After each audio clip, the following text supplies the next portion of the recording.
시작하도록 하겠습니다. 그 마지막에 발표를 한 박상현 활동 같은 경우에는 특조위의 조사관이었고, 그리고 선조위와 사참위의 종합보고서를 쓴 필진이기 때문에 내부 이야기를 많이 이야기해 주었던 것 같습니다. 오늘 사실은 토론자 중에서도 사참위의 조사관분들이 두 분이 계시고, 그래서 이 사참위의 활동을 하면서 느꼈던 것들을 진솔하고 솔직하게 이야기해 주실 것 같아서 그것 또한 의미 있지 않을까 싶습니다. 그리고 김성수 기자는 많은 분들이 아시겠지만 세월호와 관련하여 지난 8년간 집요하게 취재했던 기자로 많은 분들이 이미 알고 계실 것 같고요. 그래서 이 세 분을 제가 직함을 소개해드리는 걸로 어떤 토론을 준비하도록 하겠습니다. 제 왼쪽, 제가 잘 안 보이는 제 왼쪽에 김성수 기자가 있으시죠? 인사 부탁드리겠습니다. 네, 안녕하세요. 뉴스타파 김성수라고 합니다. 네, 다음은 이준택 조사관님이십니다. 예, 사참위 세월참사 진상규명국 이준태 조사관입니다. 네, 그리고 지금 마지막은 서승택 조사관님이십니다. 네, 사참위 서승택 조사관입니다. 네, 저희가 발표문이 조금 길어지는 바람에 조금 시간을 단축을 해서 제가 진행을 하도록 하겠습니다. 원래는 10분의 토론 시간을 드리려고 했는데 제가 8분으로 약간 줄이도록 하겠습니다. 그리고 답변은 원래 5분 예정되어 있었는데요. 4분으로 줄이겠습니다. 그리고 제가 칼같이 들어가도록 하겠습니다. 그래야지만 지금 현장에 계신 분들이 질문할 수 있는 시간을 확보할 수 있을 것 같아서요. 그럼 아직 발표자들이 일부 안 들어오시긴 하셨지만 시작하도록 하겠습니다. 김성수 기자부터 시작하겠습니다. 네, 제 토론은요. 자료집 보시면 사참위의 세월호 침몰 원인 조사 결과가 남긴 것. 그러니까 종합보고서를 실제로 못 보셨겠지만 이제 아까 서두에 여기 준비하는 분들은 좀 미리 봤다고 했는데요. 실제 종합보고서에 있는 내용부터. 그러니까 제 토론은 사실은 정준모 교수님이 했던 발표에 대한 토론이 위주이고 그 외의 그 외의 부분들이 좀 추가되어 있습니다. 사참위 종합보고서에 세월호 본건 89쪽에 이렇게 써 있습니다. 침몰 원인과 관련해서 그동안 조사 과정에서 얻은 결과들을 검토하고 또한 대한조선학회 마린 보고서 등을 종합할 때 사참위 조사 결과가 외력 충돌 외에 다른 가능성을 배제할 정도에 이르지 못했으며 외력이 침몰 원인인지 확인되지 않았다는 최종 결론에 이르렀다. 굉장히 말이 모호합니다. 박상은 선생님 지적처럼 사참위 그 종합보고서의 침몰 원인 관련 최종 기술이 이렇게 너무 모호하게 되어 있기 때문에 자칫 대중들이 침몰 원인이 여전히 밝혀지지 않았다라고 인식하게 될 가능성이 굉장히 높은 그런 종합보고서 서술입니다.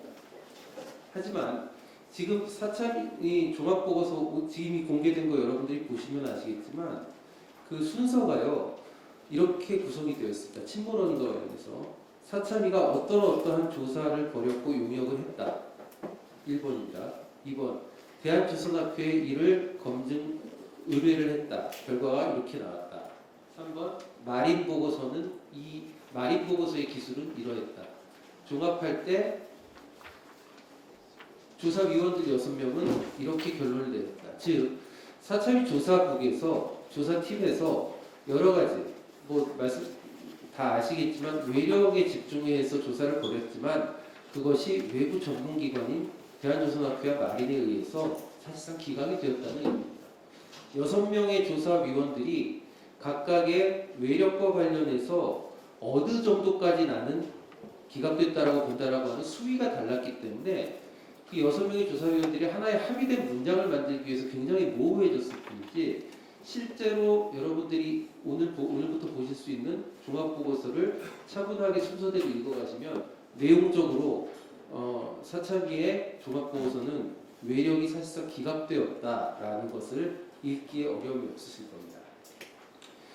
사참위는 사실은 박상은 선생님처럼 지난 선조위 열린한 보고서에서 의심 정도의 형태로 제기하면서 남겨뒀던 외력서를 실제로 입증하려고 하는 조사에 막대한 인력과 예산을 투입했습니다. 애초에 직권조사 과제를 선정하는 단계부터 사실 그 직권조사 과제를 보면은 위력을 입증하겠다. 내인설의 핵심이었던 솔레노이드 밸브 고착 가능성에 대해서 기각하겠다라고 하는 어떤 의도가 사실 처음부터 보이거든요.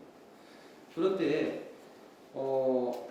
사실은 제가 뭐 토론 시간이 짧기 때문에 내용을 좀 제 토론문을 읽어보시도록 하고 제가 사실 드리고자 하는 말씀은 이번 종합보고서의 근간이 된 조사결과 보고서, 신머런인 조사결과 보고서 중에 이제 번호로 말씀드리면 직납 8번 보고서가 조사결과 보고서가 솔레노이드 밸브 고착과 어떤 급선의 횡경사의 어떤 원인, 이 횡경사를 일으켰는가에 대한 그 조사결과 보고서가 사실은 채택이 되었습니다.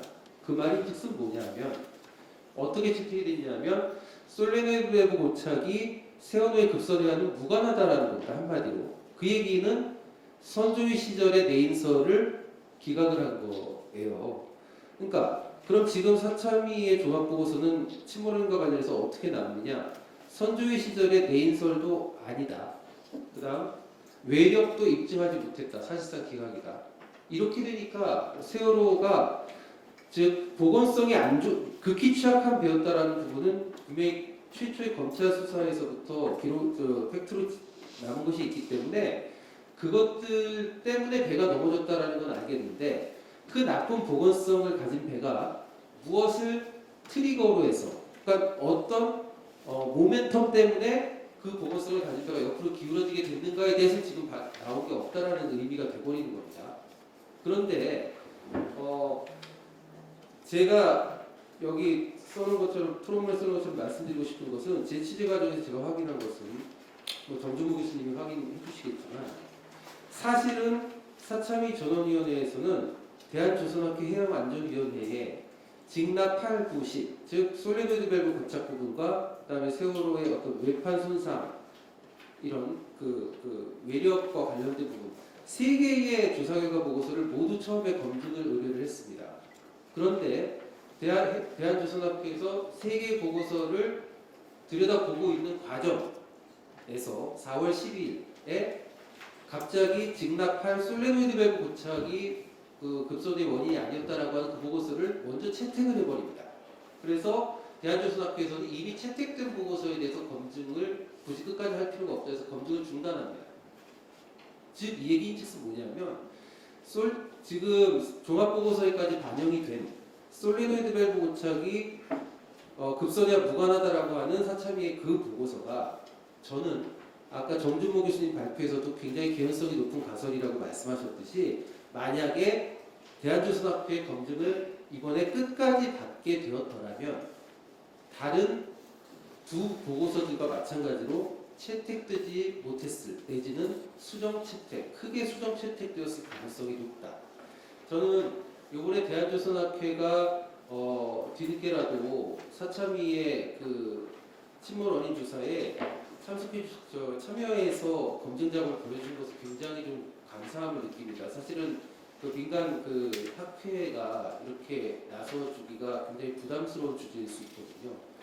감사함을 느끼지만은 사실은 이 이후에 그러니까 세월호가 이 보건성이 취약했던 세월호가 무엇을 트리거로 해서 넘어졌는지가 사실은 보다 명쾌하게 일목요연하게 정리될 수 있는 방식은 사실 방식의 그 대중들이 원할 수 있기 때문에 대한조선학회가 이 부분에 대해서 향후에 좀 추가 조사를 벌여서 이번에 못한 검증에 대해서 추가를 해주는 것이 세월호 진상규명 침몰원과 관련된 진상규명을 위해서는 중요하지 않을까 싶고요.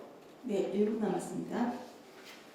저는 그 사참위가 이렇게 조사를 한 것에 대해서 사실은 음모론적인 인식을 가진 분들이 조사를 좀 주저할 측면이 있다. 진상규명부터.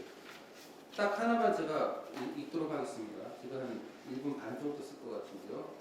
세월호 참사 진상규명국장 박병호 국장이 얼마 전에 사참위 내부 게시판에서 사참위 내부 게시판에서 이런 글을 하나 올립니다. 뭐 이렇게 조사관들과 좀 논쟁이 오가던 와중입니다.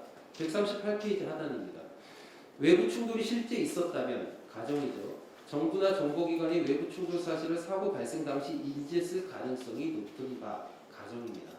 아직까지 그 사실이 확인되거나 공개되지 않았으니 사고 발생 당시부터 은폐기가 있었을 것이라 추정할 수 있습니다. 추정입니다.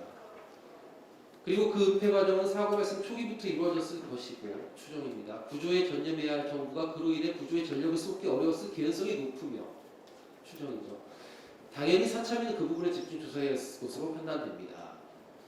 지금 그 조사를 총괄했던 박병호 국장이 가지고 있는 어떤 그 세월호 참사의 서사의 인식에서 세월호 침몰 원인에서 시작해서 다른 구조 방기라든지 어떤 CCTV 조작, DVR 바꿔치기, AI 상적 조작이 그거 하나를 가리기 위해서 그 은폐하기 위해서 모두 이렇게 이어져 나온 것으로 인식이 구성되어 있다는 걸 저희가 느낍니다.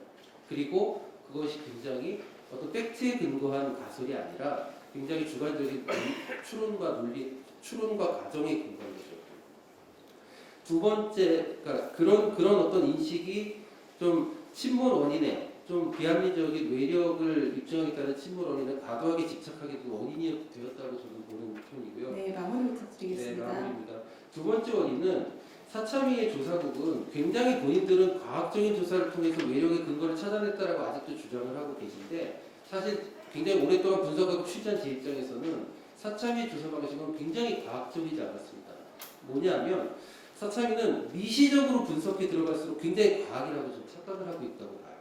어떤 의미냐면 아까 그 정준모 교수님 발표 때 잠깐 나왔지만 선체를 모형 시험을 통해서 할 때 사참위는 모형 시험을 통해서 배의 횡경사율, 즉 횡경사 속도, 횡경사가 초당 얼마나 빨리 기울어지냐, 그리고 그 AI에서 항적 조사를 할 때도 선수 방향이 초당 얼마나 변하느냐 이걸 기준으로 잡고 선체 거동을 설명하고 1초에 이렇게 빨리 변하니까 이땐 뭐가 와서 부딪힌 거 아니야? 이런 식의 조사를 하거든요.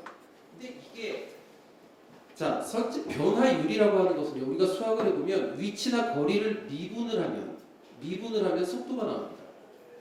즉 선체 배의 횡경사 속도를 어떻게 구했냐면 사참위가 CCTV를 추가 복원해서 그 매점 벽에 걸려있는 전화선의 기울기를 가지고 위치를 그 영상을 기준으로 해서 배가 몇십 몇 초에 몇 도 기울어졌다에 갖다가 그래프로 점을 찍었습니다. 위치 그래프죠. 이거를 다시 미시 분석을 해서 들어갑니다. 미분을 하면 마무리해 주시죠. 예, 그럼 초당 기울기 속도가 나옵니다. 이거는요 영상 속에 나와 있는 그 전화선 기울기의 값은 배가 좌우로도 운동을 하고 앞뒤로도 운동을 하면서 가기 때문에 오차를 가져요. 그 전화선 기울기 값이. 그러니까 요 몇십억 몇 초에 마이너스 1초의 오차가 있고 그 다음 1초에 플러스 1초의 오차가 있었다면요. 그걸 미분해버리면은 그 1초 사이의 변화율은 실제보다 확 커져버리는 겁니다. 자, 미시적으로 들어갈수록 과학적이다라고 하는 것은 그래서 틀립니다. 우리가 수평선을 바라볼 때 수평선이라 이러면 바다가 하늘하고 맞닿는 평평한 선이라고 해서 붙였죠. 그런데 수평선은 정말 직선입니까? 평평합니까? 우리는 이제 아닌 걸 알고 있습니다. 어떻게 합니까? 달에서 내려다본 지구는 둥글고 인간의 시야는 그 중에 일부만을 포착할 수 있기 때문에 그것을 직선으로 봅니다. 우리가 원을 무수하게 잘게 원줄을 자르면 그것이 직선인지 곡선인지 분간할 수 없어집니다. 사참위가 과학적 조사라고 하면서 저지른 미스가 바로 여기에 있습니다. 미시적으로 들어갈수록 과학적이다라고 생각을 했지만 실제로 거기서 왜곡이 발생한 측면이 있습니다. 이 부분을 우리는 종합보고서를 읽을 때 사참위가 제시한 무수히 많은 데이터들을 읽을 때 참고를 해야 된다라고 생각을 합니다. 네, 마치겠습니다. 네, 감사합니다. 다음으로는 이준태 조사관님께서 아마 같은 맥락의 설명을 좀 더 구체적으로 해주실 것 같은데요. 이야기 시작해 주시죠. 예, 사참위 조사관 이준태입니다. 그 토론회 포스터에는 없었는데 좀 나와서 놀라셨을 수도 있을 것 같은데요. 뒤에서 이제 좀 말씀드릴 위원회 내부의 여러 난맥상으로 인해서 나와서 발언을 하는 것에 좀 제약이 있을 수 있을 것 같아서 제가 좀 가려달라고 주최 측에 부탁을 했고요. 그 토론문 같은 경우 수정문을 드렸는데 중간에 좀 혼선이 있어서 제본한 거에는 반영이 안 돼서 일부 좀 오타나 비문이 있는 건 좀 감안해 주시기 바라고요. 그러니까 기본적으로 저는 이제 이번 토론에서 말씀드리고 싶은 거는 토론 제목에서 알 수 있는 것처럼 2014년부터 이어져 온 국민들의 세월호 참사 진상규명에 대한 염원과 사참위 기간의 상대적으로 우호적인 정치사회적인 환경에도 불구하고 그리고 일부 보고서의 성과에도 불구하고 사참위의 세월호 참사 진상규명이 매우 실패한 또 다른 참사가 되었다는 것이고요. 이 실패가 사참위만의 실패가 아니라 우리 시민사회 전체의 모습을 반영하는 것이다. 뭐 이런 말씀을 드리려고 하는 것이고 그 토론문 마지막에 제가 쓴 건데 이제 그런 의미에서 사참위 조사관으로서 이런 실패에 대해 지적과 평가를 할 위치가 아니라 평가받고 비판받아야 될 위치에 있긴 하지만 또 사회적으로 세월호 참사와 관련된 좀 생산적인 반론을 만들기 위해서 필요하다고 생각해서 나오기로 결심을 했고요. 저는 이제 이정일 변호사님 발표문과 그리고 또 박상원 선생님이 제기해 주신 진상규명 실패 구조적인 문제, 인식론의 문제 이런 부분들에 대해서 말씀을 좀 드리겠습니다. 무엇보다 기본적으로 사참위 조사의 큰 문제는 표면적으로만 모든 것을 열어놓은 조사라고 이제 내거는 조사였다고 생각을 하는데요. 이 부분은 이제 앞선 이제 김성수 기자님이나 앞선 발표자 분들을 통해서도 많은 얘기가 됐는데 결국 뭐 근거 없는 음모론 혹은 저는 이거를 이제 좀 더 이렇게 큰 사건은 인과론적으로 모든 것을 설명이 가능하다라고 하는 인식에서 비롯됐다고 보는데요. 이 결국 모든 것을 열어놓은 조사라는 명분으로 앞서 얘기하신 진상규명국장이나 일부 조사관들이 가지고 있었던 인과론을 설명하기 위해 결국에 결론이 정해져 있는 조사로 이어졌다고 보고 이게 바로 앞서 얘기해주신 이제 진상규명국장이 최근에서야 얘기한 제 토론문에도 있지만 146쪽에 있는 그 가정을 이어붙인 거의 뇌피셜에 가까운 가설이고요. 뭐 그거에 대한 논쟁을 하던 게 이제 대상 조사관이 저와 이제 논쟁을 하다가 나온 얘기인데요. 이 내용에 대해서는 이제 그거에 대해 제가 공식적으로도 지금은 이제 2014년이 아니다. 지난 8년간 축적된 조사, 특히 사참위에서 이제 추가했던 기술적인 부분에 대한 조사를 통해서 침몰 원인 아니면 이제 구조 실패의 의도성 등과 연관될 수 있는 아주 작은 가능성의 흔적이라고 할 만한 내용도 없다라고 제가 명확하게 얘기하기도 했습니다. 근데 문제는 결국 이렇게 허황되고 근거 없는 가설을 믿으면서 동시에 공개적으로 이제 모든 걸 열어놓은 조사니까 논의도 하지 않았기 때문에 위원회 내 민주적인 절차가 실종됐다는 것이 중요합니다. 그래서 147쪽에 제가 이제 적은 건데 결과적으로 그 조사의 우선순위와 중요도, 그에 따른 인력 배치, 조사 내용을 종합한 내러티브에 대한 합의 등 건전하고 민주적인 조직에서 필요한 기본적인 의사표현이 거의 진행될 수 없었다. 그래서 결국 어떻게 협업, 분업해서 설득력 있는 결론을 도출할 것인가에 대한 고민도 공유되지 못했다. 이렇게 정리할 수 있겠고요. 뭐 사실 침몰 원인에 대한 부분 말고도 이제 제가 진상규명국에서 있으면서 DVR 조작과 같은 이제 굉장히 편향된 의혹 제기에 집중해서 많은 인력과 시간을 낭비했다고 생각하는데 이런 허황된 내용에 대해서 어떻게 상호 검증이 되지 않았냐라는 질문도 이제 많이 받았는데 그 국에서 만든 어떤 내부에서도 팀별로 이제 칸막이로 인해서 어떤 조사가 어떻게 진행되고 있는지 극소수를 제외하고는 전혀 몰랐다는 점도 중요하게 지적하고 싶고요. 그리고 이것과 관련해서 제가 하나 말씀드리고 싶은 게 이제 특히 이번 토론회에 대해서 비판적인 분들이 사참위의 그 조사관 의견을 존중하라는 말씀을 많이 하시던데 꼭 말씀을 드리고 싶은 게 외부에 알려지는 조사관 관점이 기본적으로 이게 뭐 여기 글에는 없는데요. 진상규명국장의 필터를 거친 의견이라고 생각하고 저만 하더라도 제가 이따 말씀드린 것처럼 이제 해경 구조 실패에 대해 가지고 있던 구조적인 문제의식에 대해 이게 뭐 국장님의 뇌피셜의 가설 속에는 어울릴 수 없는 내용이니까 조사 결과로 공식화돼서 거의 나가지도 못했습니다. 실제로 뭐 저희 보고서의 과장님과 국장님이 그런 이유로 이유는 정확히 모르겠지만 실제 결재도 하지 않으셨고요. 그리고 하나 더 이제 하자면 관련해서 이제 많은 경우에 이건 뭐 제가 나중에 입사한 조사관에게 직접 들은 표현인데 이제 세월호 참사에 대해서 이전에 활동하지 않던 조사관이 알 수 없는 무언가를 믿고 있는 이상한 분위기가 있는데 뭔지 잘 모르겠다. 근데 그걸 견디지 못하고 사실 나간 조사관들도 굉장히 많고 이건 결국에 이제 모든 것을 열어놓은 조사라고 하면서 결론이 정해져 있는 조사를 해서 발생한 일이라고 보는데요. 그 과정에서 그분들의 목소리는 전혀 조사관 의견으로 반영되지 않았다라는 것에 대해서 강조를 하고 싶고 그리고 최소한 현재 외부에 알려진 침몰 원인과 같은 이런 민감한 쟁점에 대한 조사관 입장 그것은 국장의 허가를 받은 입장과 동의어라고 보는 것을 좀 말씀드리고 싶습니다.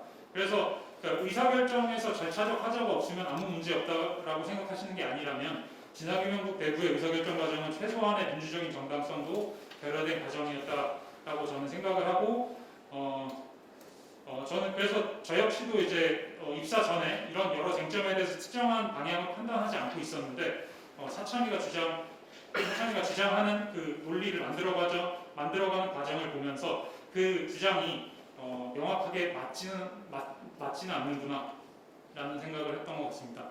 그리고 이제 서주 사장님이 이따 얘기해 주실 것처럼 진상규명국 외부와의 단절도 굉장히 심각했는데 안전사회국은 이제 기본적으로 참사의 원인을 제공한 제도 등에 대한 대책을 수립하는 업무를 하는 부서였지만, 그러니까 이것도 다시 또 모든 것을 열어놓은 조사라는 명분으로서 안전사회국에서 조사하는 어떤 이제 제도적인 내용도 참사의 원인과 엮지 말아라 하는 것이 이제 대전제로 있었다라는 부분을 말씀을 드리고, 그리고 이제 해경 구조 실패에 대한 얘기를 좀 하겠습니다. 결국 저는 이제 사참위에 입사한 것 자체가 해경이 안 구한 건지 못 구한 건지를 확인하기 위해 들어왔다고 할 수 있는데요. 그러니까 여객선이 침몰하더라도 아니면 이후에 정부가 뭐 어떤 사찰을 하더라도 방해를 하더라도 승객들한테 퇴선하라는 말만 했다면 세월호 참사는 참사가 되지 않았겠죠. 그래서 이제 이게 세월호 참사의 성격을 규정지을 수 있는 핵심적인 쟁점이라고 생각을 했고, 근데 원자료가 너무 방대하고 같은 자료를 보신 분들도 전혀 다른 얘기를 많이 했기 때문에 제가 직접 원자료를 보고 판단해야 되겠다고 생각을 했고, 제가 그렇게 자료를 검토하고 내린 결론은 구조 실패에서 의도성은 명확히 없다는 것입니다. 그리고 반면 구조 실패 원인에 대한 설명은 제가 이제 150쪽에 대략 4가지 정도로 이제 정리했는데 그 정도로 가능할 거다라고 생각이 들었고요.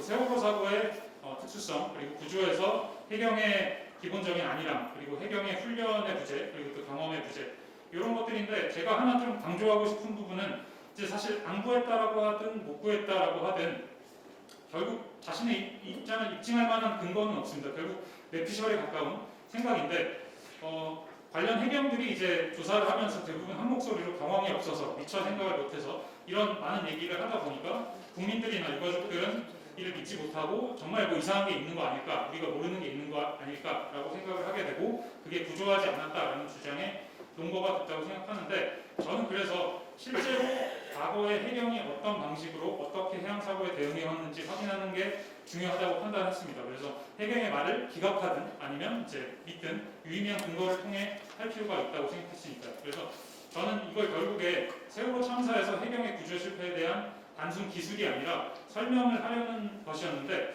나름 노력은 했지만 결국 이제 앞서 얘기 드린 그런 구조적인 문제로 인해서 조사 과정이나 보고서에 거의 반영이 되지 못했고, 거기서 이제 가장 큰 이유는 해경의 면제부가 되지 않겠냐는 사법주의적인 우려가 있었다고 생각을 하고, 1분 정도만 더 하겠습니다. 그래서 결국 세월호 참사 당시 골든타임 당시 일어났던 일들의 사실관계를 단순 나열만 하는 수준을 넘어서 왜 그러한 일들이 발생했는지에 대한 이유를 설명할 수 있는 시도는 뭐 서법주의적 혹은 제가 이제 말하는 의도로 모든 과정을 설명하려고 하는 의도론적 입장에 갇혀버렸다라고 보고, 그 이제 152쪽에 이제 밑부분에 있는 것처럼 그런 측면에서 사참위 조사는 공식적인 조사를 통해 안 구했다 못 구했다의 논쟁을 넘어 구조 실패의 배경과 원인을 설명하고 그에 따른 세월호 참사의 사회적 차원의 의미로 논의를 확장할 수 있는 기회를 스스로 받아버린 과정이었다. 또한 그런 사참위의 한계는 침몰원인, 구조 실패 자료 조작 등과 같은 개별 사안을 떠나 의도론적 입장이라는 인식론에 이미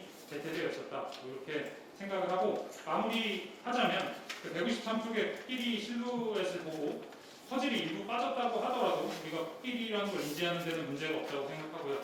이게 사자나 아니면 공룡이거나 그럴 수 있다는 일부 근거를 통한 문제 제기가 있을 수 있지만, 건강한 사회라면 인간의 경험과 이성을 토대로 합리적 결론에 이르러야 할 것이라고 봅니다.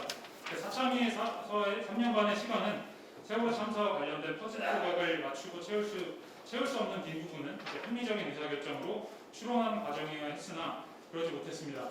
그런 사이에 많은 국민들에게 진상규명에 대한 의지, 그리고 무엇을 기억하고 어떤 것이 밝혀지고 어떤 것이 아직 의혹인지마저도 흐릿해져 왔고요. 저는 이러한 현상이 민주적이고 합리적인 과정을 통해 진상규명의 과제를 해결하지 못한 사참위, 그리고 그뿐만 아니라 세월호 관련 단체, 언론, 국민들을 포함하는 한국 시민사회의 모습을 수용한 것이라고 말씀드리고 싶고요. 그래서 결론적으로 결국 세월호를 제대로 기억하는 것은 그 민주성이 회복될 때야만 가능하다라고 생각합니다. 감사합니다. 네. 사참위의 진사 진행하기에서 조사관이신 이준태 조사관의 말씀이셨고요. 이번에는 안전사회국의 조사관이신 서석구 조사관님 이야기 들어보도록 하겠습니다. 마찬가지로 8분 드리겠습니다. 예. 정상조사 관련 평가에 대한 토론에 대해서 앞서 발표해주신 장훈 소장님 그리고 박상원 선생님 내용에 대한 토론으로 저는 해양재난 참사를 조사하는 이유 그리고 미래과제라는 주제를 준비해봤습니다. 먼저 20년 주기로 발생한 해양재난 참사의 기록인데요. 사참위는 20년 주기로 발생했던 내양여객선 대형 참사에 대한 분석을 통해서 어떤 공통적인 문제점을 도출하고자 했습니다. 여러분들께서 많이 알고 계시는 53년의 창경호, 70년 남영호, 93년 서해피리오 이런 대형 참사들은 공통적인 원인의 문제점들이 있었는데요.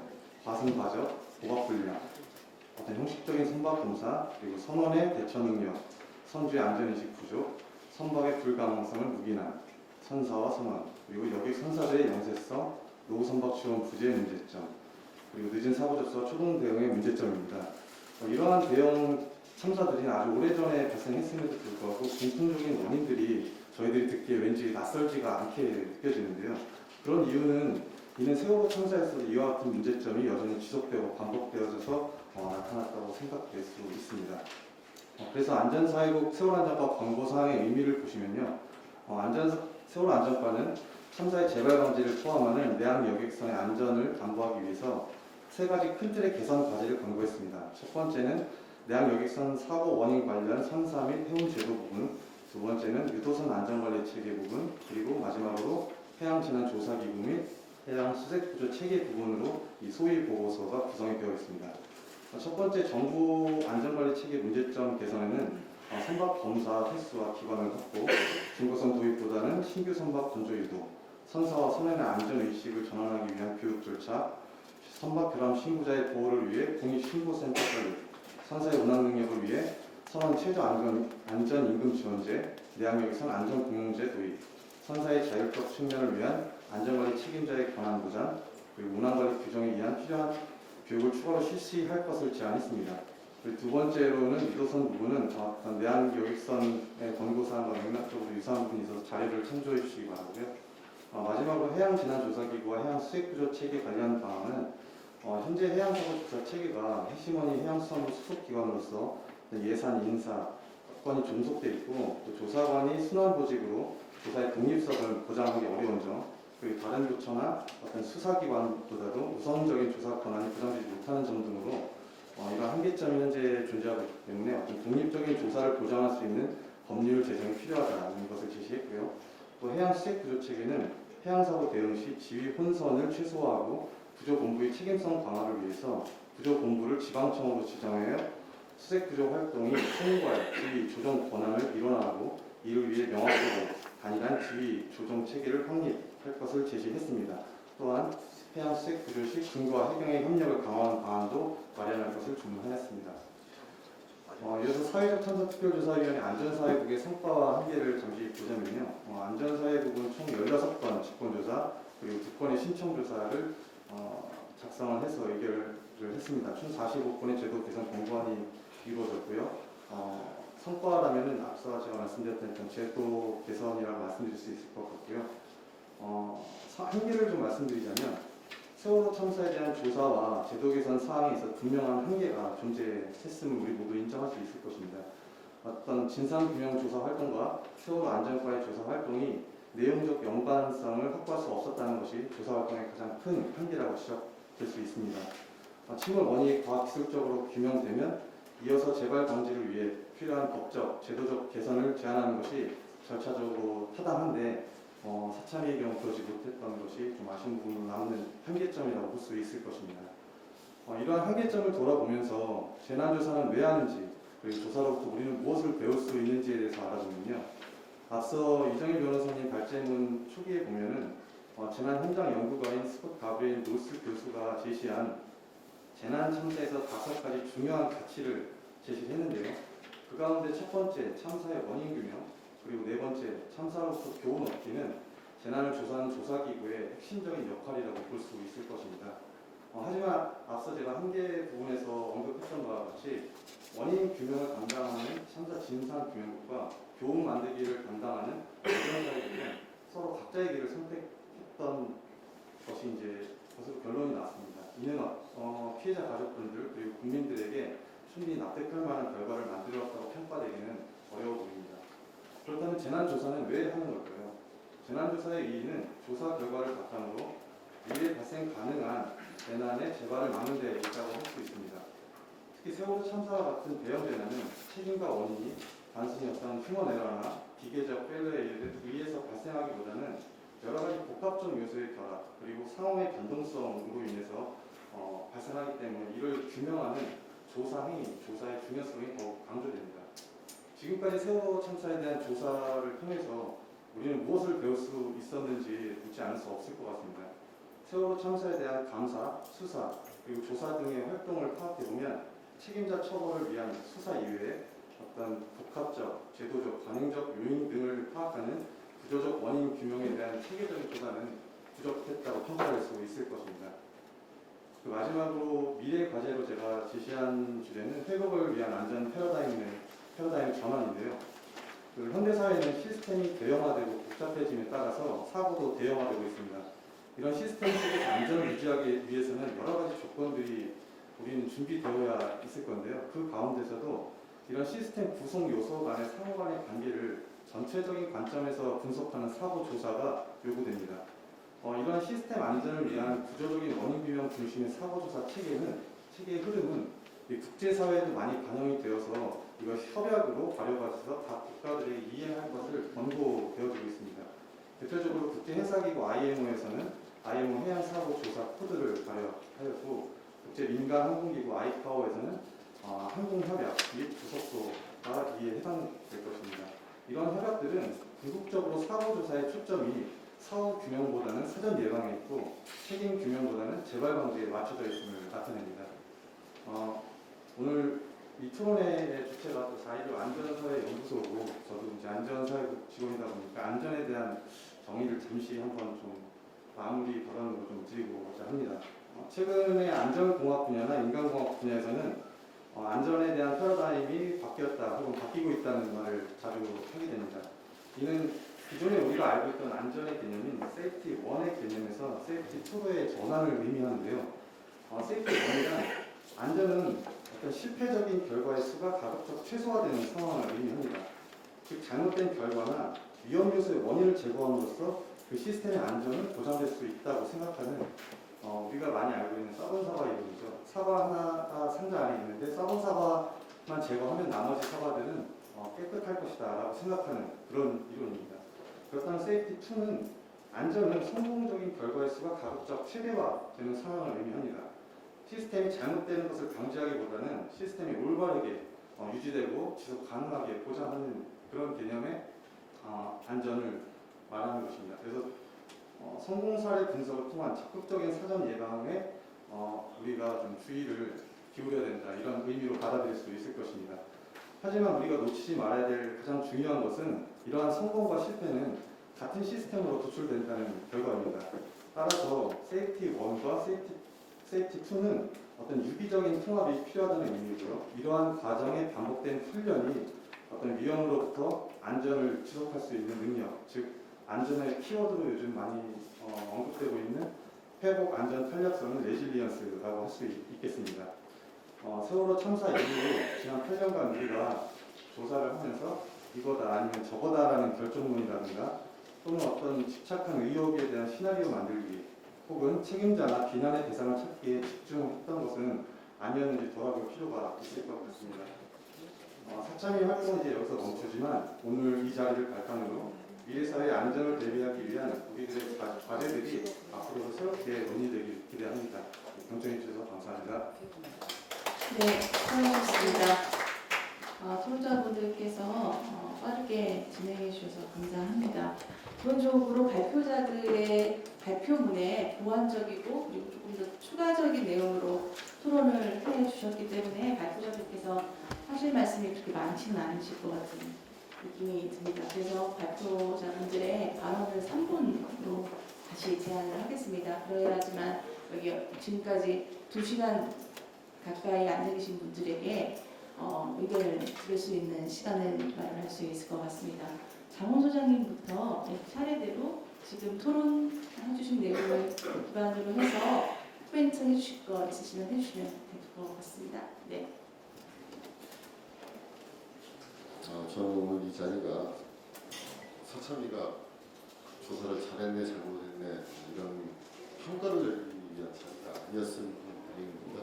그리고 물론 토론자분들께서도 약간 감정적으로 말씀하신 분들이 계신데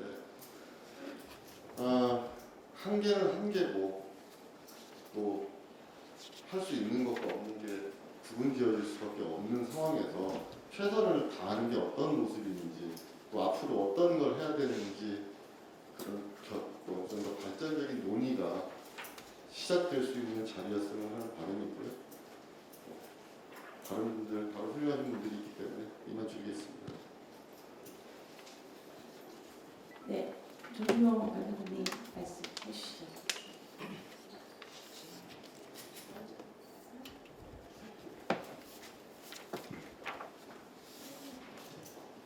네, 제가 오늘 드린 말씀은 가장 아까도 말씀드렸지만은 가장 합리적이고 과학적이고 공학적으로 타당한 이야기만 라고 저희가 집단 지성에서 판단된 것만 이야기를 드린 것입니다.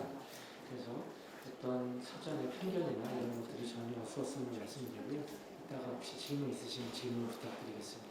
네.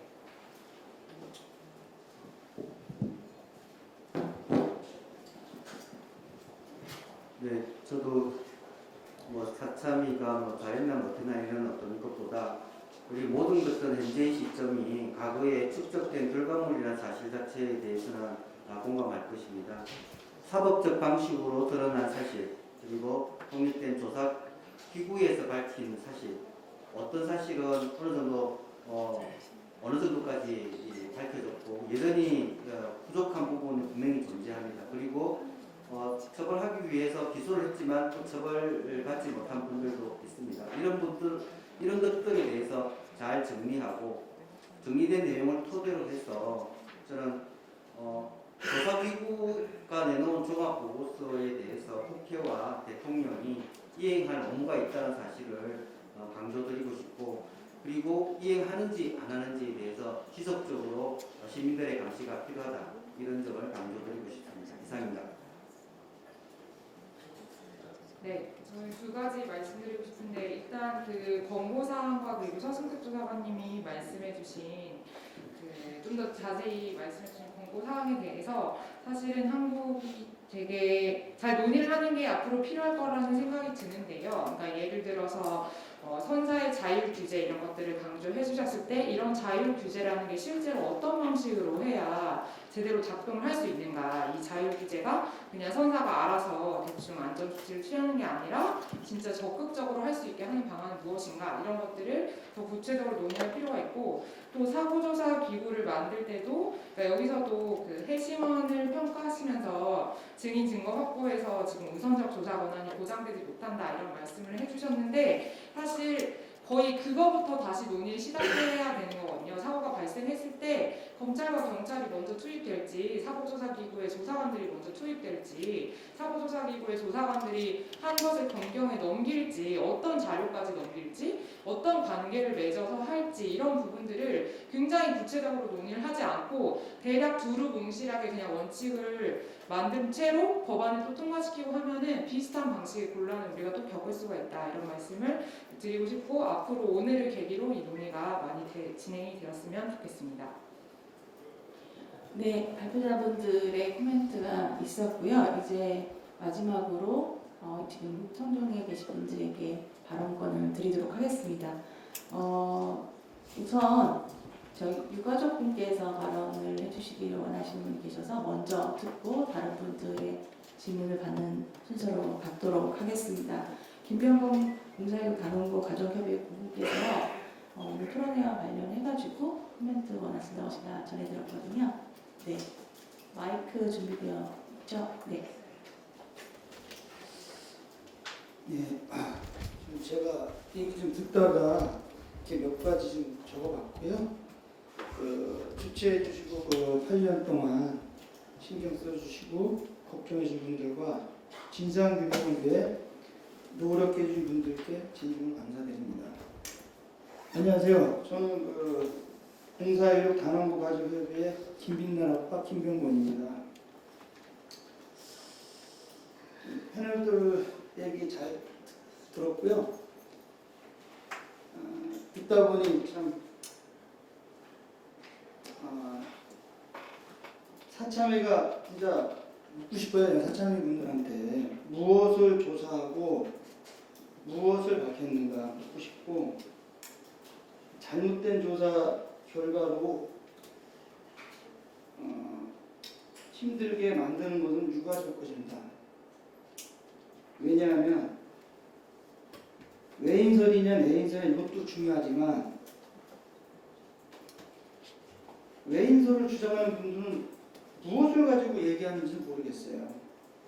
그러면 사고 당시 현장에서 보고 확인하고, 저 같은 경우는 사고 당일날 그 사고 배역을 보면서 울면서 정말 소리치고 했습니다. 제가 왜 이 얘기를 하냐면, 제가 2014년 4월 16일 때 가지고 5개월 동안 위원장으로 활동을 했습니다. 왜 이런 얘기를 자꾸 듣냐면, 일기 때 활동했던 유가족한테 와서 제대로 사창이들이 조사한 적도 없고, 자꾸 지금 외인사냐 내인사냐 이걸 포커스 맞춰가지고 이렇게 하는 부분은 참 아닌 것 같고요. 이런 부분은 전문가들을 통해서 결과를 보고하면 될 것 같아요. 내인사냐 외인사냐 이거를 따지기 전에 그때 구조 실패 그리고 당시 정부 책임자들을 논쟁을 해서 처벌을 하도록 해야 되는데 벌써 이 골드타임이 지났어요. 맞습니다. 그런 거를 따지고 해야 되는데 자꾸 그런 식으로 하니까 유가족들은 또 갈려가지고 왜 인사에 내지 이거에 또 궁금증 자꾸 갖게 됩니다. 그러니까 그렇게 하지 마시고, 오늘 이런 좋은 얘기도 많이 듣고 있는데, 제가 활동하면서 했던 얘기가 뭐냐면, 아이들 일을 가지고 정치적으로 이용하지 말아라고 제가 고소를 했습니다. 고소. 근데 지금 할 일이 되도록 이렇게 하는 걸 보니까 참 마음이 아프고요. 좀 괴롭습니다. 그리고 끝으로 우리 고생하시는 4.19 안전사회 연구소 장 소장님께 유가족으로서 진짜 감사하다는 말씀 드리고 싶어요. 고생합니다. 네, 감사합니다. 이제 질문을 받도록 하겠습니다. 질문을 해주시면 질문을 모아서 한꺼번에 답변을 드리도록 하겠습니다. 그래서 어떤 분에게 질문하시는지 정확하게 얘기해 주시고요. 질문이 길어지면 사실은 답변을 할 때 헷갈리기 때문에 명확하게 간략하게 질문해 주시기를 부탁드리겠습니다. 질문 받으신 발표자나 토론자께서는 메모하셔서 어떤 답변을 하실지 정리해 주시기 바랍니다. 네, 질문 받겠어요. 손 들어주시죠. 네, 여기 앞에 두 분 계신데요. 마이크 차례대로 주시죠. 네, 저는 4월 18일 저녁부터 한 45일 정도 현장에서 민간자원봉사자로 다이버 수색 구조 방법에 대해서 해경 쪽에서 뒤에서 조력했던 사람입니다. 저에 대해 잘 모르실 거예요. 8년 동안 사실 제가 제일 안타까운 건 사참위도 특조위도 그다음에 유가족 어느 분도 단 한 번도 저에게 그날 무슨 일이 있었는지 묻지 않았다는 거. 저는 계속 SNS 통해서 주변을 통해서 사참위 진술도 했습니다. 말씀 조사도 받았고 이준태 조사관 아마 거기서 본 것 같아요. 제 기억에. 네. 근데 아무도 묻지 않았다. 너무 안타깝고요. 제가 질문 드리겠습니다. 여기 모이신 분들의 의견과 좀 상충될 수도 있습니다. 그 점은 좀 감안해 주시고요. 정준모 교수님은 이제 해양과학 박사시니까 혹시 4월 16일 날 10시 16분경에 CN235기가 사고역에 도착했습니다. 그 CN235기 해경 초계기라고 그냥 얘기를 하겠습니다. CN235기가 촬영한 영상 중에 세월호 사고 지점에서 한 500m에서 1km 내외에 떨어진 지점에 지경 한 20cm 내외 그리고 높이로는 한 1.2m 정도 되는 물체가 해수면 위에 해수면의 각도와 수직 방향으로 솟아있는 물체가 한 3, 4초 정도 찍힙니다. 혹시 이거 보신 적이 있으신 짧게 대답해 주시면 좋겠습니다. 이 영상 보셨습니까? 질문 계속 하시죠. 네, 계속 네, 하시면. 자, 네. 보셨다면 한 번씩 말씀해 주시고요. 만약에 10시 16분이면 그날 당일날 4월 16일 06시 38분이 그날 병풍도의 간조 시간입니다. 그럼 10시 16분에서 30분 사이면 중도문을 지나서 이제 조류가 그래도 그나마 조류 세기가 있는 상황입니다. 근데 거기가 수심이 한 46m에서 50m 정도 되는 지역에서 그 물체가 포착이 됐습니다. 이게 어떤 물체가 과연 물리적으로 이런 현상을 나타내면서 해수면의 수직 방향으로 있으면서 더군다나 그 물체의 뒤에는 이 물체가 정지해 있는 듯한 정황이 있기 때문에 물결이 뒤로 잔상이 흐릅니다. 물결이 흐른다는 이 물체가 직선으로 서 있다는 정지돼 있다는 거고요. 그리고 이 물체가 만약에 수중에 박혀 있으면 최소한 100m는 파이를 박아야지만 수중에 박혀 있을 수 있겠죠. 그런데 이 물체에 대한 어떤 조사도 이루어지지 않았습니다. 두 번째, 자 잠수함설에 대해서 굉장히 의견이 분분했습니다. 저도 사실은 JTBC에서 잠수함 의견이 보여질 때 잠수함인가 했다가 또 그렇게 하면 음모론이 되니까 설마 잠수함이 연관돼 있는데 우리나라가 그걸 덮을까라는 생각을 해서 기각했다가 나중에 정말 답답한 건 뭐였냐면 컨테이너가 25개가 뿌려지면서 그 영상을 레이더에 잡히는 모양을 만들어냈다고 주장합니다. 그러면 특조위가 됐던 손조위가 됐던 사참위가 됐던 사고역에 컨테이너 25개 가가지고 뿌려놓고 레이더에 그렇게 찍히는지 안 찍히는지를 확인하면 됩니다. 이건 굉장히 검증이 간단한 거예요.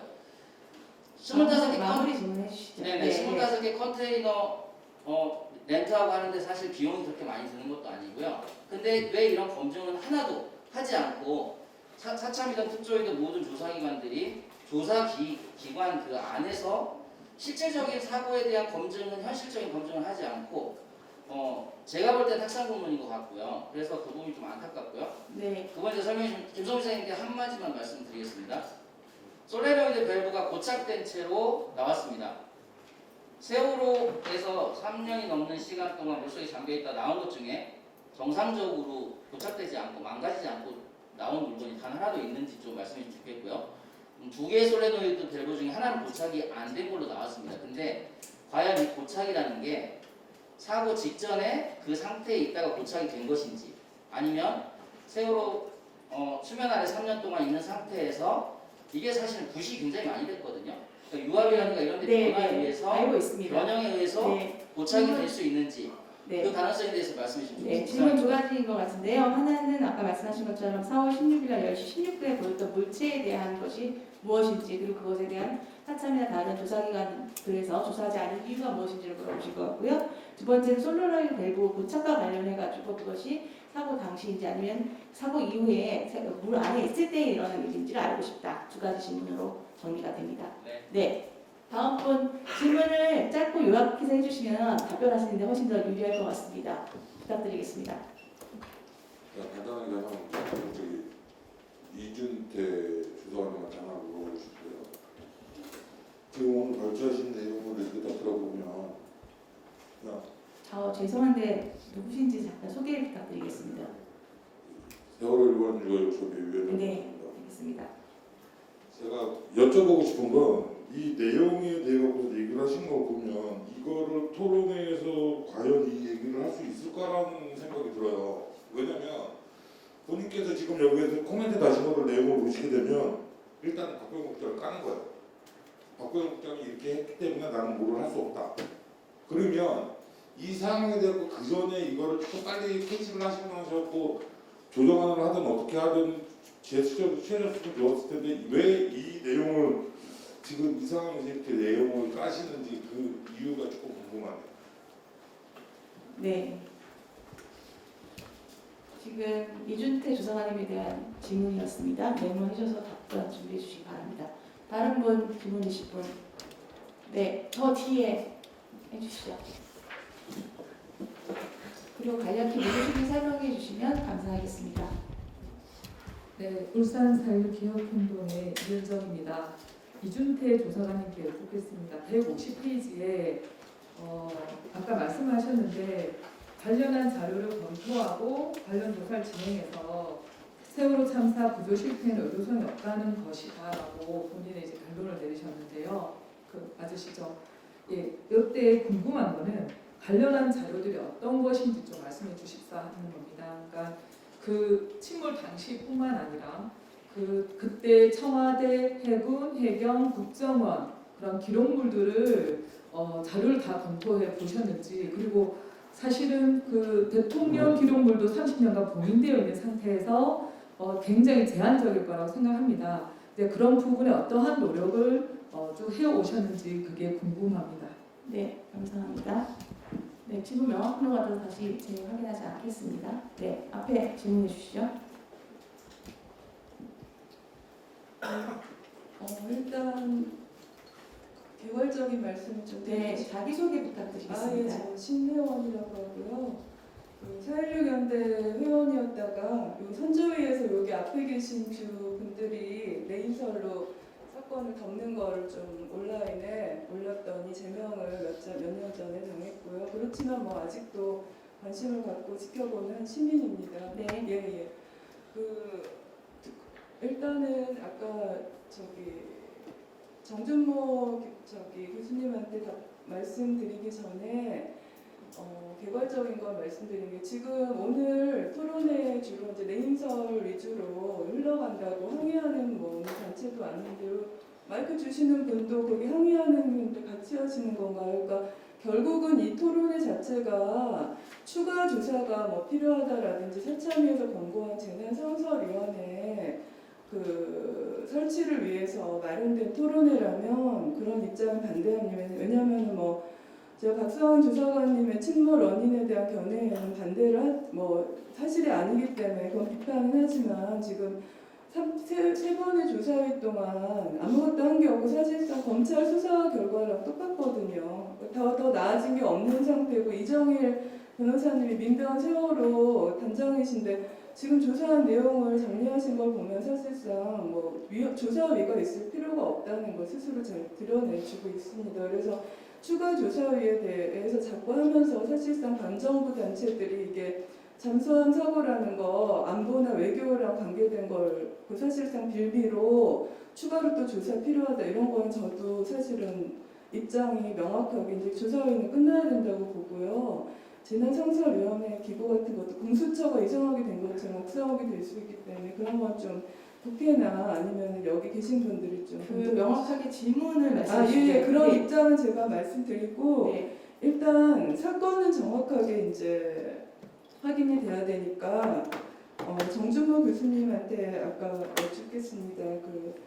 아까 말씀을 정리를 해주셨는데 제가 동의할 수 없는 부분은 잠수함 사고라고 충돌 사고라고 조사된 내용에 대해서 잠수함이 해역에서 다닐 수 없는 그 해역이기 때문에 라는 가정하에 그걸 기각을 시키셨거든요.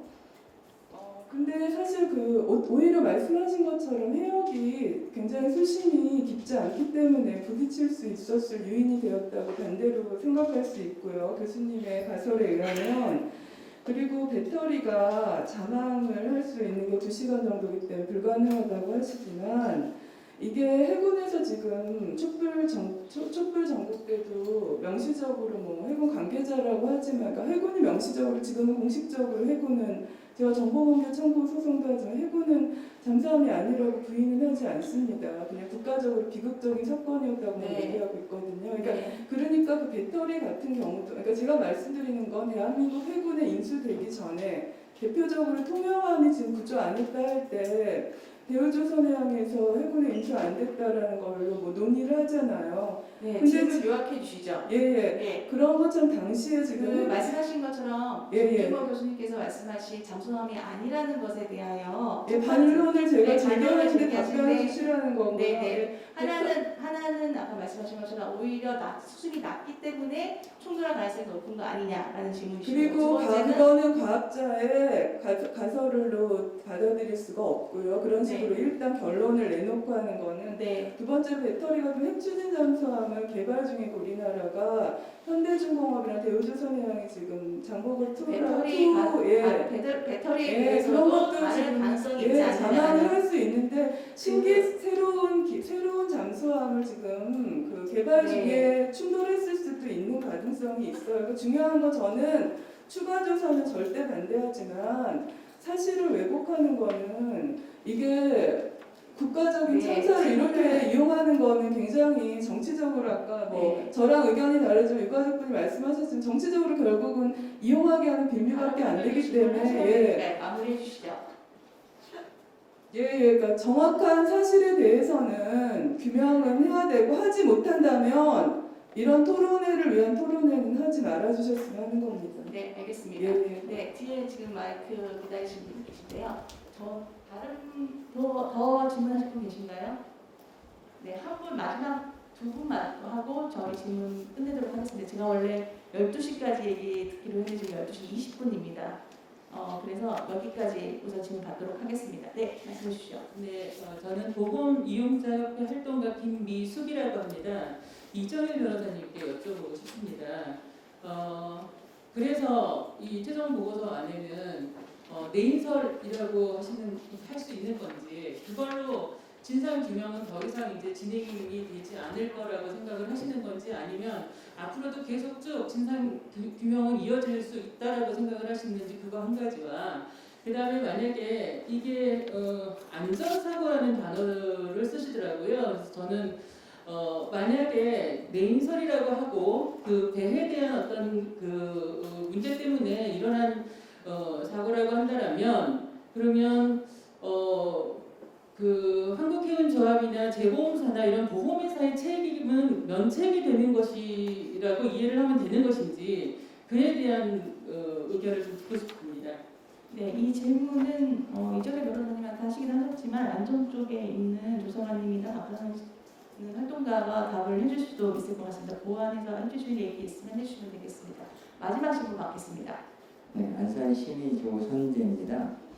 아까 빛나는 아버님께서 이렇게 다른과 학부모 협의회 이렇게 해서 오셔서 말씀을 해주셨는데, 이 주최할 때 우리 그 여러 가지 부모님들 대표하는 가족 협의회가 있지 않습니까? 그리고 또 우리 시민들을 대표하는 4.16 연대가 있는데, 이 큰 두 단위의 어떤 이런 협조 공문이나 참석을 요청을 하셨는지, 그리고 만약 하셨다면 어떤 답변이 있었는지, 그거를 지금 같이 안 하고 있기 때문에 나는 그것이 좀 궁금하고요. 그래서 이 부분에 대해서 좀 내용을 알고 있는 분이 좀 답변을 해주셨으면 좋겠습니다. 제가 생각하기엔 장훈소장님께서 답변해 주실 수 있을 것 같습니다. 네, 여러분에게 골고루 질문이 들어왔습니다. 제일 질문이 많이 들어오신 정준모 교수님께서 먼저 답변을 해주시고 다른 분들에게 기회를 드리도록 하겠습니다. 그래서 순서는 전준모 교수님, 이정현 교수님, 이정현 변호사님, 그리고 다른 조사관님 중에서도 해주시면 될 것 같습니다. 네, 그 마지막으로 장호수장님께서 마무리 발언 해주시겠습니다. 네. 첫 번째 질문자께서 뭔가 고정된 물체가 있었다라고 말씀드렸고, 네, 그 영상 보셨는지 하고. 네. 영상은 못 봤고 사진은 봤습니다. 네, 사진은 봤고요.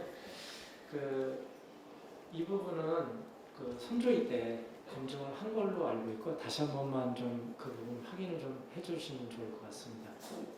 컨테이너 검증을 했습니다. 컨테이너에 대한 말씀이 아닙니다.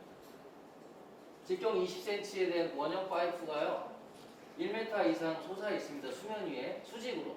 그리고 그게 한 3, 4초 동안에 움직입니다. 이렇게 방향을 틀고 높이도 변하고요. 이럴 수 있는 물체가 수십 m 가까이 되는 사고 해역에서 어떤 물체가 그렇게 할 수 있냐라고 말씀드립니다. 선박 공학 과학 말씀하시니까 어떤 게 그렇게 할 수 있는지. 저는 영상까지는 보지 못해가지고 그 부분은 제가 답변드리기 어려울 것 같습니다. 사진 제가 그 여러 가지 설들 중에 그 사진이 있는 것은 제가 본 적이 있습니다. 사진이라 그러면 또 어떤 물체가 그럴 수 있을까요? 제 눈에는 그 뭐라 움직이거나 그렇게 그 사진이 없기 움직이지 때문에 않더라도 수직으로 떠 있잖아요. 네. 수심 50m에서 그렇게 1m 이상 20cm 이상의 원통형 파이프로 된 모양이 1m 이상 수직으로 서 있을 수 있는 게 뭐가 있냐는 거죠. 그 교수님께서 영상을 보시지 않으셨기 때문에 답변하기 어려운 부분일까요? 사진만으로도 어찌됐든 네. 말씀해 주실 것 같은데. 그때 그건 답변 드리기가 어려울 것 같습니다. 제가. 네, 알겠습니다. 네, 다음 답변해 주시죠. 그 다음에 그 저한테 주신 두 번째 질문은 잠수함 사고에 있어서 낮은 수심이 오히려 좀 더 가능성을 높일 수 있지 않느냐라고 하는 질문을 주셨고요. 그 질문에 대해서는 운전을 하시지 않습니까, 다들? 운전을 하는데 굉장히 협소하고 옆에가 당 떨어진 곳을 억지로 내가 갈 이유는 없지 않겠습니까? 그죠? 마찬가지로 현역 군인들이십니다. 이거 다 승조원들이고요. 승조원들이 작전 구역이 아닌데 굳이 그렇게 험난한 해역을 항해할 이유가 없습니다. 네. 왜냐하면은 본인들한테도 나라의 자산, 해군 자산이기도 하지만은 본인들한테도 굉장히 소중한 자산이기 때문에 그런 그 뭐라고 그래 어떤 명령이 만약에 전시였다. 전시는 가능할 수도 있겠죠. 예, 정말 긴박한 상황이라면 그렇지만 그렇지 않은 경우에는 일반적으로 이런 해역을 갖다가 운항했다라고 보기에는 너무나 가능성이 희박한 설이라고 생각이 들고요. 또 추정 같아 보입니다. 그렇게 답하시는 네, 맞습니다. 모든 가설은요. 왜냐하면 사진에 찍히거나 영상에 찍힌 게 아니라면 정확하게 분별할 수 있도록 모든 것은 가설이 되겠죠. 가설은 100% 완벽할 가설은 없습니다. 100%라면 그건 사실이죠. 가설이 아니라. 그렇기 때문에 좀 더 뭔가 과학적이고 사실에 근접할 수 있다면 그것을 채택하는 과정이라고 제가 말씀을 드렸습니다. 그 다음에 핵추진 잠수함 얘기를 하셨는데요. 핵추진 잠수함은 우리나라가 만들고 싶다고 해서 만들 수 있는 잠수함이 아닙니다. 미국과 동의를 얻어야 되는 사항이고요. 그래서 최근에 그런 동의를 얻은 것으로 파악을 하고 있습니다. 그래서 국내에서 이제 아마 그 현대중공업이라고 하셨는데 현대중공업은 아니고요. D사에서 지금 현재 추진을 하고 있는 걸로 알고 있고 이 사고가 있었을 당시에는 핵추진 잠수함은 국내에서는 논의된 바가 없었던 걸로 저는 파악하고 있습니다. 죄송한데 잠깐 아까 뺐더니 네, 말씀하셨는데 지금 다른 분들 네, 다른 분들 답변을 듣고요. 네, 질문한 사람으로 잠깐만 제가 아니요. 아니에요. 다른 분들 답변을 듣겠습니다. 아니요. 네, 그러니까 제가 얘기해 주시죠. 질문에 대한 건 아니고요. 저기 사회자님 그 침몰 원인 관련해서 저한테 들어왔던 질문이 하나 있었어요. 침몰 원인에 대해서 그러니까 조사도 하지 않은 사람들이 자문한 사람이 여기 와가지고 제일 처음에 무슨, 솔레노이드 밸브 이게 부착 사실이냐고요. 내 시점과 인설이 일반이 관련된 됐는데 잠깐만요.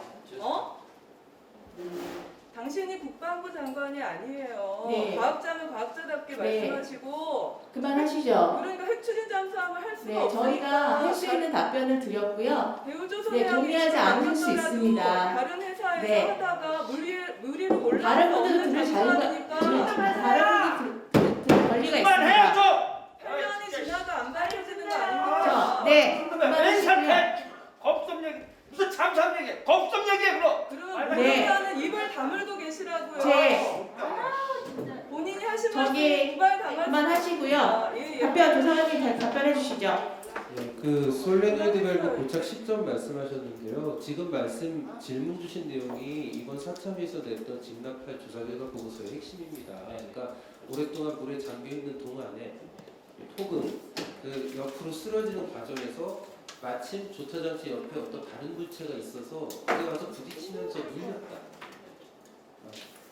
그게 가설인데요. 사실 그 조차장치 기관실 주변에 그럴 만한 물건 제가 드리는 말씀은 이건 제 분석이기보다는 선조위 당시에 열린안에 서명을 하셨던 서울대학교 장범선 교수님이 이번에 대한조선학회 해양안전위원회에서는 위원회 차원에서는 이 보고서를 아까 말씀드린 대로 먼저 사참위가 가결을 했기 때문에 중간에 검토를 포기했는데 장범성 교수님 같은 경우는 개인적으로 본인이 선조위 시절에 이걸 갖다가 봤던 주제이기 때문에 그걸 개인적으로 검증을 좀 해보셨어요. 그래서 나온 결론은 장범성 교수님의 의견은 솔레노이드 밸브의 작동 원리상 불가능한 보고서라는 거예요. 그러니까 그 전기 신호를 받으면 철심이 움직이지 않습니까? 그래서 유로가 열리죠. 그러고 그 원하는 각도까지 돌아가면 저절로 전기가 끊기면서 중립으로 돌아오는 겁니다. 근데 독립으로 돌아와서 그 위치에 있는 이유는 양쪽에 엄청나게 강력한 스프링이 잡아주고 있기 때문이에요. 그 스프링의 힘을 이기고서 이게 밀렸다가 돌아오지 않는다고 하는 것은 그 원통형 그 주변에 뭐 슬러지라든지 여러 가지 끼는 것이고요.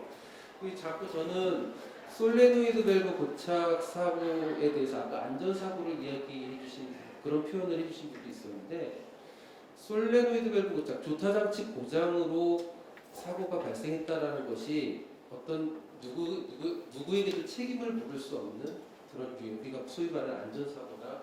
그것 때문에 우리가 허탈하다 이렇게 얘기해서는 안 된다고 봅니다. 이것이 바로 박상훈 선생님이 지적했던 것처럼 선조위에서 그 많은 중요한 조사를 해서 그 많은 어떤 내인설의 증거들을 찾아놓고 국민들이랑 이걸 설득하지 못했던 부분입니다. 그런데 저는 제가 2018년 5월 11일 당시에 솔레노이드 밸브 고착이 핵심 원인이다라고 해서 리포트를 했을 때 제가 제 기자 생활 역사상 가장 긴 그 기자가 마지막에 얼굴 내놓고 하는 클로징 멘트라고 하죠. 거의 1분 반짜리 클로징 멘트를 한 적이 있어요. 얼굴 내놓고 솔레노이드 밸브 고착에 따른 것이었다. 우리의 취재 결과. 그렇다면 이것은 단순 사고인가? 결코 아니다. 이 솔레노이드 밸브 고착이 되더라. 솔레노이드 밸브 고착 사고는요 전 세계적으로 다수 보고됩니다. 고착이 돼서 배가 한쪽으로 계속 돌아요. 그런데 보건성이 안정적인 배였다면요 돌다가 옆에 장애물이 있으면 부딪히고 사고 납니다. 세월호도요 보건성이 안정적인 배였다면 즉 화물 가족 안 하고 형용사 안 빼고 다니고 무게중심 그렇게 안 높인 배였다면요 솔밸브가 고착이 됐어도 제자리에서 빙빙빙 돌다 엔진 끄면 멈춰야 하는 배였어요. 즉 솔밸브 고착이라고 해서 이것이 누구도 책임지지 않는 문제가 되는 것은 아닙니다. 그런 과적, 고박분량, 효용수 감축, 무게중심 높이는 것 제대로 감독 안 한 겁니다. 이거 누가 관리해야 되는지 이 부분을 우리가 설득을 서로 간에 공유를 못해서 그런 것인데 우리가 이번 사참위 종합보고서를 읽으면서도 이런 포커스에 맞춰서 그 내용들을 독해했으면 좋겠다는 생각이 듭니다. 네, 김성수 기자님 감사합니다. 이정희 변호사님 해주신 네, 답변을 두 가지 질문인데요. 아마 첫 번째 질문은 다른 분도 뭐 좀 발언 기회를 주시면 좋겠습니다. 진상 규명이 가능하겠냐와 관련돼서 말씀을 드리면 그동안 어쨌든 검찰 수사와 특별조사기구의 조사를 통해서 이 시점에서는 드러난 사실, 밝혀진 사실은 어떤 것이고 그것을 좀 정리할 필요가 있고 정리하는 과정에서 여전히 밝히지 못한 사실이 있다라고 하면 그 부분에 좀 선택과 집중이 좀 필요하다는 취지의 어떤 생각을 갖고 있고요. 적어도 모든 전면 재조사가 필요하다는 취지에 대해서는 좀 공감하기 어렵다라고 생각합니다. 그리고 보험 면책 관련돼서는 아마 보통 이제 보험과 관련돼서 책임을 지냐 안 지냐에 대한 부분과 관련돼서 핵심적인 아마 대다수의 법률 또는 뭐 약관 규정에 외부적 요인과 내부적 요인으로 나누어서 외부적 요인에 의해서 어떤 사고가 발생했다라고 하면 통상적으로 면책 되는 경우가 보험약관에 많이 들어 있습니다. 그렇다면 세월호 사고와 관련돼서 잠수함 외부의 힘에 의해서 만약에 사고가 났다라고 한다면 그 세월호 사고로 인한 모든 어떤 피해들에 대해서는 보험사가 면책받을 가능성이 높아지는 가능성은 있다. 이 정도 말씀을 드리겠습니다.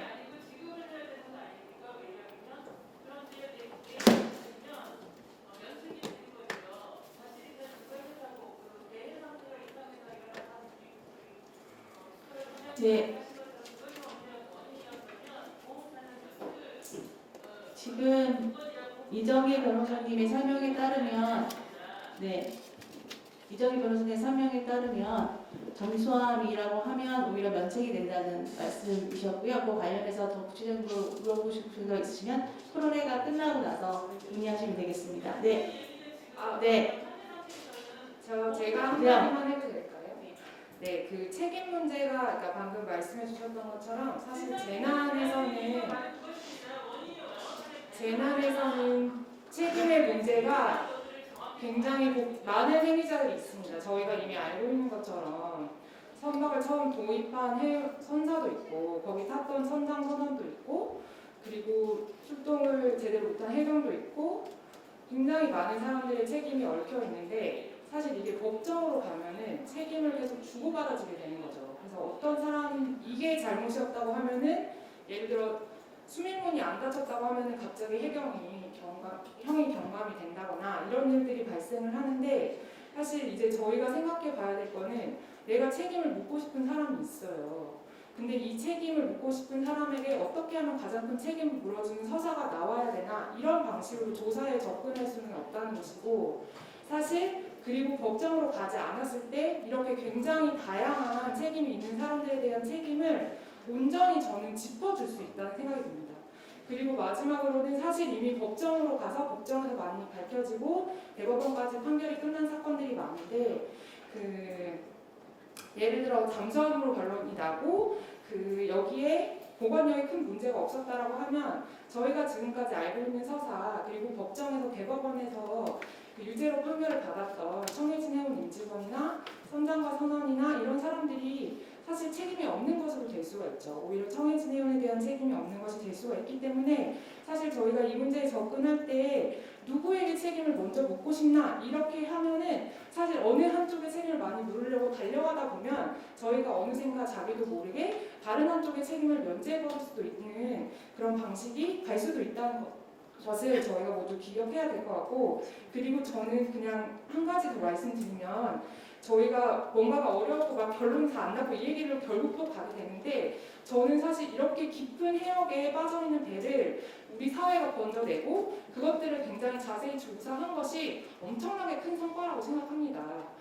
그 성과 위에서 우리가 이 토론을 하고 있다고 생각하고 사실 사회적 참사 조사위원회 사회적 참사라는 말은 이 참사라는 거를 개인의 불운으로 더 이상 두지 않고 사회가 원인 규명도 다 같이 하고 공적 자원을 투여해서 시간과 인력과 돈을 투여해가지고 이런 걸 하겠다는 그런 노력이고 사회적으로 이걸 책임지고 앞으로도 이 아픔을 같이 하겠다는 의지를 보여준 과정이었다고 생각해요. 근데 여기에 여러 가지 한계가 있었고 그리고 앞으로도 저희가 세월호 참사 말고도 여러 가지 재난이 불행하게도 어떤 일이 일어날지 모르지만 우리가 사고를 피할 수 있는 사회라는 건 완전히는 없기 때문에 많은 것들을 예방해야 하지만 그 부분에 대해서 우리 사회가 어떻게 대응해 갈지를 저희는 세월호 참사를 통해서 배워야 된다고 생각합니다.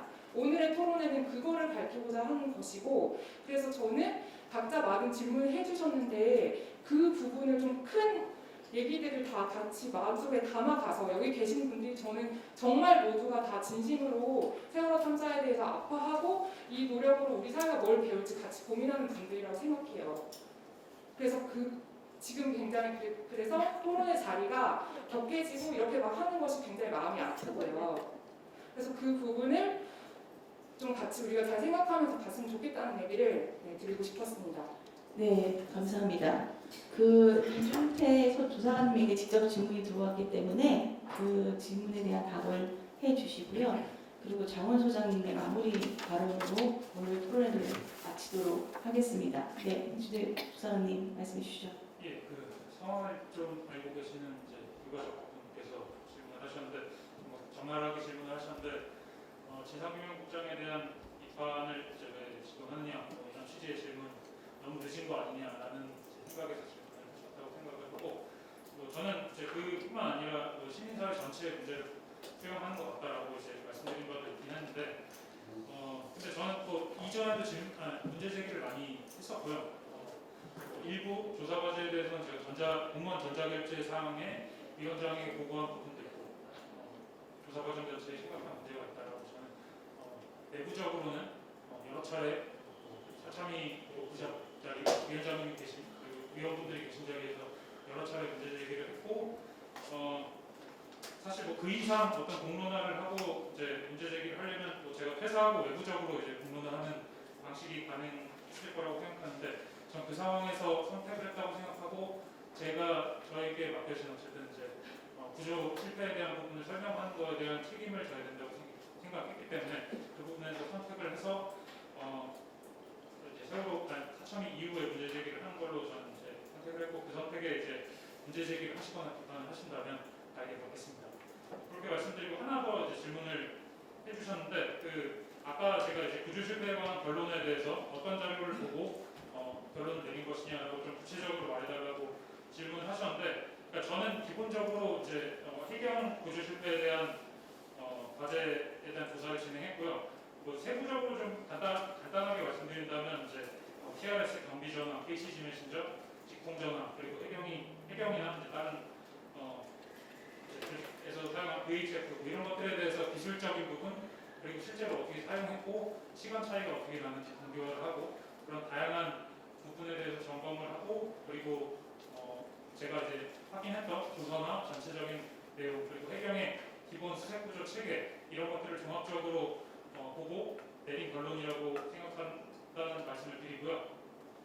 그리고 아까 이제 대통령 기록물이나 아니면 뭐 청와대나 뭐 국정원 이런 부분에 대해서도 같이 검토를 한 거냐라는 질문 취지도 있다고 생각은 하는데 그 부분에 대해서 사참위에서 아까도 간단히 말씀드렸지만 전부 팀별로 조사 과제를 완전 쪼개고 전혀 내용이 공유되지 않게 조직이 돼 있었기 때문에 그리고 그거를 그렇게 조직하신 분이 있기 때문에 저는 전혀 뭐 대통령 기록물이나 이런 부분에 대해서 접근을 하지 못했고요. 저는 이제 일단 해경에 대해서 제가 이제 검토한 부분에 대해서 한정해서 말씀을 드리는 거고 그걸 이제 종합적으로 이제 협업하고 소통해서 결론을 내려야 되는 과정이 필요했는데 그러지 못했다는 거는 이제 제가 발표해서 좀 말씀을 드렸고요. 근데 전 이건 제가 직접 조사를 진행하고 뭐 보고서를 쓴 건 아니지만 그 해당 과제를 이제 수행하신 분들에 대해서도 저와 비슷한 결론을 갖고 계신 걸로 저는 일단 들었는데 뭐 하나 좀 첨언을 하자면 이런 부분에 대해서 이제 진상규명국의 이제 전체 그런 아까 말씀드린 조사관 의견이라고 하는 그 공식적인 의견에 대해서 이견을 갖고 계신 분들이 사실 상당히 많지만 그거를 표면화하고 이제 특정 과제를 수행했던 조사관 이렇게 얘기하는 거에 대해서 굉장히 다들 부담을 느끼고 계셔서 이거는 이 정도로 큰 틀에서 말씀을 드리도록 하겠습니다. 이상입니다. 사참이 까는 거야 뭐 하루트 아니니까요. 사참이 조사관들이 조사 결과 보고서에 자기 이름 기억 안 합니다. 여러분들 잘 아셔야 돼요. 얼마나 자신이 없으시면 기입도 못 합니다. 그게 결정사항이에요. 자, 4.1 연대하고 가야금 뭐하고 사회적 안전사회연구소가 지금 개최하냐? 이게 단순기획적인 질문이죠. 가야금하고 소통했냐? 4.1 연대하고 소통했냐? 네, 소통했어요. 소통했는데 4.1 연대 지금 와주시죠? 4.1 연대 9월 말 토론회 기획하고 있습니다. 9월 말이면 저희 너무 늦는다고 생각해서 용인 의원실하고 먼저 시작한 거예요.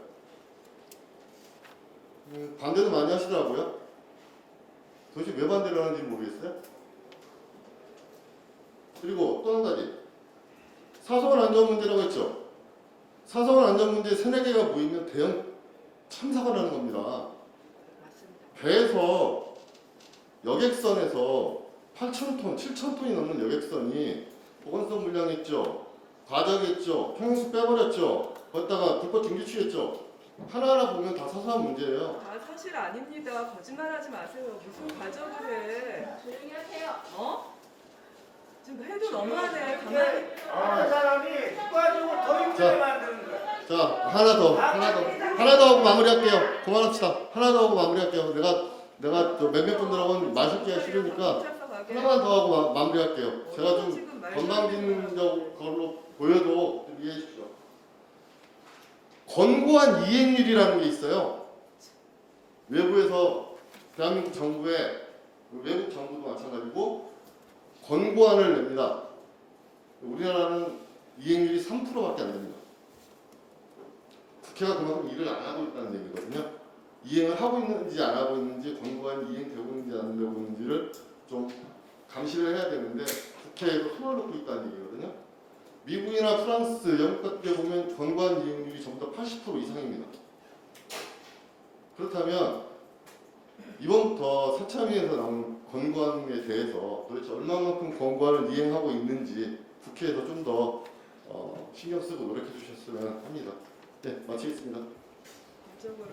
네, 발표자분들과 토론자분들의 답변을 들었고요. 혹시 추가적으로 더 꼭 해야 한다 하시는 분 안 계시죠? 네, 그러면 이상으로 토론을 마치겠습니다. 저희는 이 토론회가 이 종합보고서를 둘러싼 첫 번째 토론회라고 생각하고 있고요. 이 이후로도 이 보고서를 보면서 의문점이 나는 것들을 갖고 여러 분들의 여러 자리에서 의논하셨으면 좋겠습니다. 이 보고서는 8년 만에 나오는 국가가 내놓는 보고서입니다.